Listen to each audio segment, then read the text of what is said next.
جب اللہ ہمیں حکم کرتا ہے کہ نبی صلی اللہ علیہ وسلم کے راستے پہ چلو، شریعت پہ چلو، تو وہ اللہ ہمارے بھلے کے لیے وعدہ کرتا ہے کہ جب تم ان کے راستے پہ چلو گے تو اللہ کی نعمتیں آئیں گی تمہیں۔ نماز میں آپ صرف ایک چیز مانگتے ہیں کہ اللہ مجھے ان کے راستے پہ لگا جن کو تو نے نعمتیں بخشی۔ وہ کس کا راستہ تھا؟ جس کو سب سے زیادہ اللہ نے نعمتیں بخشی اور اپنا قرآن شریف میں جو کہا میرا حبیب ہے، وہ ہمارے نبی صلی اللہ علیہ وسلم تھے۔ تو جب اللہ ہمیں حکم کرتا ان کے راستے پہ چلو، وہ ہماری بہتری کے لیے کہتا ہے۔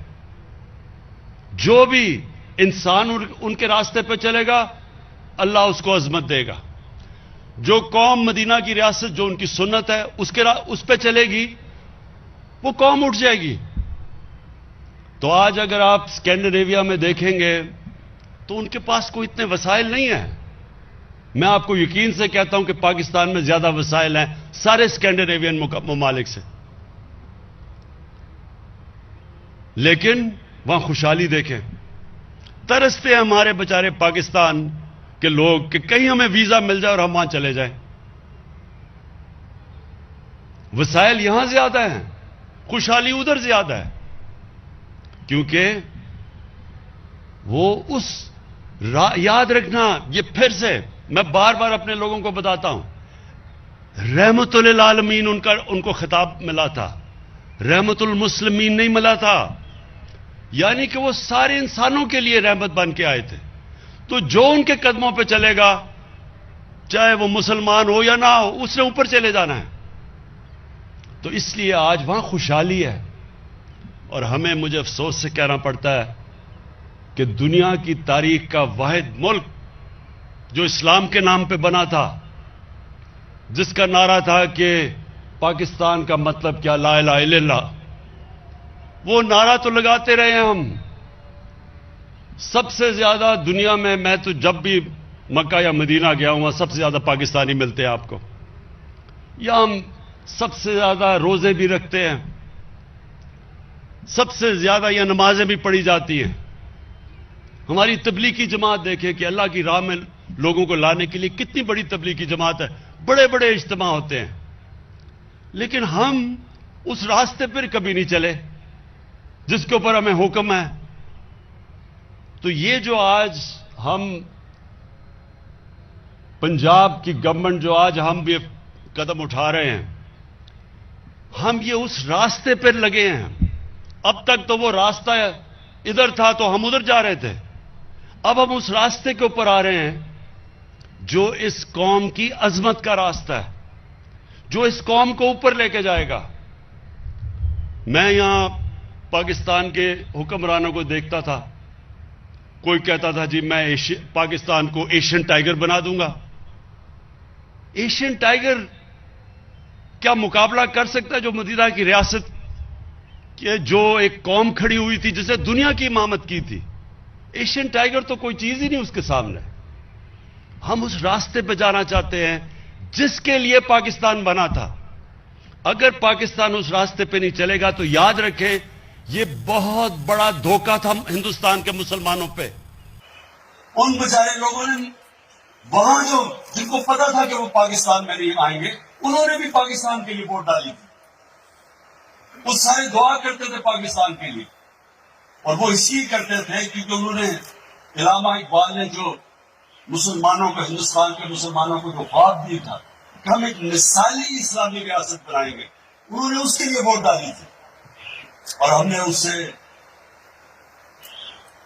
تقریروں میں تو بڑا نام لیا ہم نے اسلام کا اور اس ریاست کا، لیکن عملی طور پہ ہمارا کوئی تعلق ہی نہیں اس ریاست سے جو اس کو بننا چاہیے تھا۔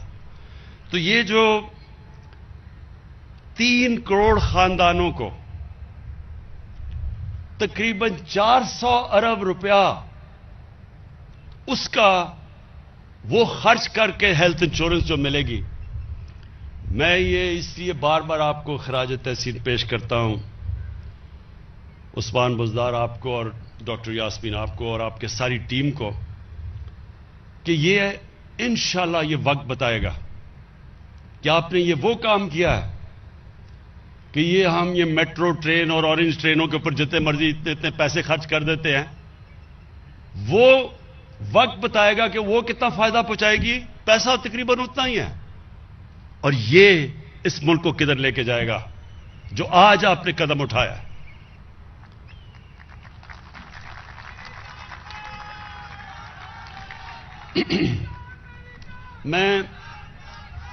میں اپنی قوم سے آج اس بڑے خوشی کے دن میں اپنی قوم سے پھر سے ان کو ایک چیز یہ بتانا چاہتا ہوں کہ دیکھیں، اللہ کا حکم ہے قرآن میں، کیونکہ ہم سارے مسلمان قرآن میں مانتے ہیں کہ رحمت للعالمین کے راستے پہ چلو. اور پھر سے میں یہ کہتا ہوں کہ وہ حکم اللہ نے ہماری بہتری کے لیے دیا ہے. ہم جب اس راستے پہ چلیں گے یہ ہماری بہتری ہے. کبھی اللہ ہمیں یہ نہیں کہتا کہ ان کی منزل پہ چلو، کیونکہ ہم ان کی منزل پہ تو نہیں پہنچ سکتے، لیکن ہمیں راستہ دیا ہے کہ وہ جو راستہ ہے اسی کے اندر انسان بڑا انسان بن جاتا ہے، اسی راستے پہ قوم اٹھ جاتی ہے. تو میں ایک تو ہیلتھ کارڈ اور پھر سے 400 ارب روپیہ کا یہ جو ہیلتھ انشورنس آپ نے 3 کروڑ خاندانوں کو آج مارچ تک پوری سب کو مل جائے گی. پہلے تو یہ اس ملک کی تاریخ کا سب سے بڑا قدم ہے فلاحی ریاست کی طرف. اور اس کے بعد جو ہمارا دوسرا ہے کہ ایک آدمی کی بنیادی ضروریات کیا ہے؟ سب سے بڑا برے وقت پہ گھر میں اگر کوئی بیمار ہو تو اس کے پاس یہ اس کو فکر نہ ہو کہ میرے گھر میں ماں باپ یا میرے بچوں کا علاج اس لیے نہیں ہو سکتا کہ ہمارے پاس پیسہ نہیں ہے. تو سب سے پہلے تو ہیلتھ، اور اس سے دوسری چیز کیا ہوگی کہ پاکستان میں ایک پورا ہیلتھ سٹرکچر بن جائے گا. ہیلتھ سٹرکچر کیوں بن جائے گا؟ کیونکہ ابھی تک حکومت کو پیسے خرچ کر کے ہاسپٹل بنانے پڑتے ہیں. ابھی عثمان نے آپ کو بتایا سی ایم نے کہ کتنے زیادہ انہوں نے پیسے خرچ کیے. کبھی پاکستان کی تاریخ میں کسی صوبے نے اتنے پیسے نہیں خرچ کیے ہاسپٹلز بنانے کے لیے. لیکن اب آپ کو ہاسپٹل، گورنمنٹ کو پیسہ نہیں لگانا پڑے گا ہاسپٹل بنانے کے لیے. اب لوگ خود آ کے پرائیویٹ سیکٹر ہاسپٹل بنائے گا. ہمارا کام ہے پرائیویٹ سیکٹر کی مدد کرنا، ان کی سستے داموں پہ ان کو زمین دینا، ان کی جتنی بھی اکوپمنٹ پاکستان میں نہیں بنتی ڈیوٹی فری باہر سے آنے دینا، ان کو انسینٹیوز دینا کہ وہ اپنے ہاسپٹل بنا سکیں. اور ان علاقوں میں اب جدھر کبھی ہمارے، مجھے افسوس سے کہنا پڑتا ہے کہ ہمارے وہ جو ڈاکٹرز جو گورنمنٹ ہاسپٹل میں کام کرتے ہیں وہ نہیں جاتے تھے دور دراز علاقوں میں، وہ خالی پڑے ہوتے تھے ہمارے ڈسٹرکٹ ہاسپٹلز. اب جو ڈسٹرکٹ ہاسپٹلز جدھر گورنمنٹ کے ڈاکٹرز نہیں جائیں گے لیکن وہاں اگر پرائیویٹ سیکٹر آ گیا تو ہم بند کر دیں گے.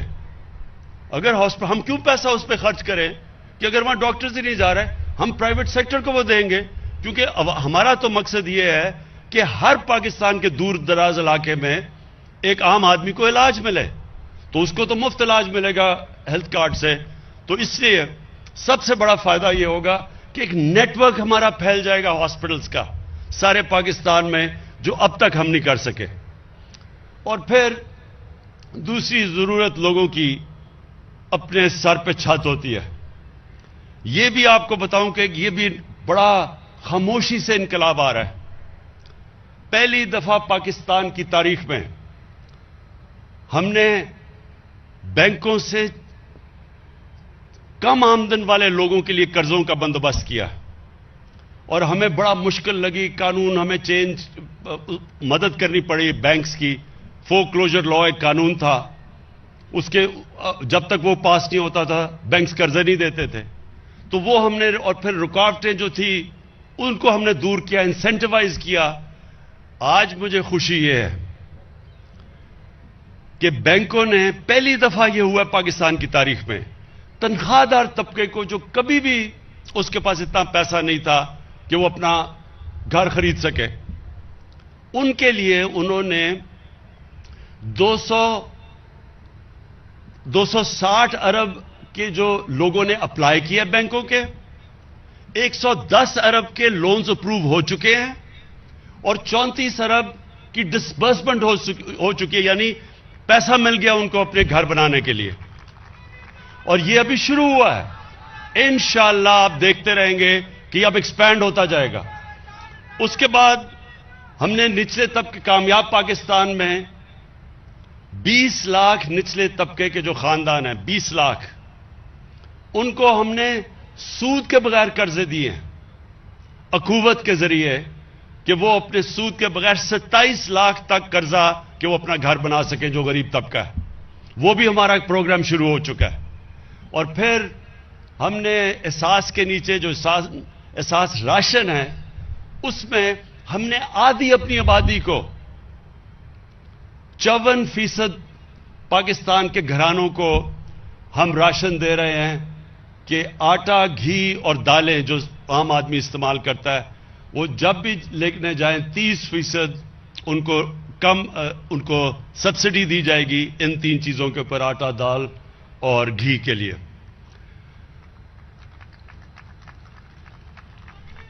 کامیاب پاکستان پروگرام میں ہم وہ دوسرا کام کر رہے ہیں کہ 5 لاکھ تک سود کے بغیر قرضے دے رہے ہیں شہروں کے اندر کہ اپنا کوئی کاروبار، چھوٹی دکان شروع کر سکے کوئی، اور دیہاتوں کے اندر کسانوں کے لیے 5 لاکھ سود کے بغیر قرضہ۔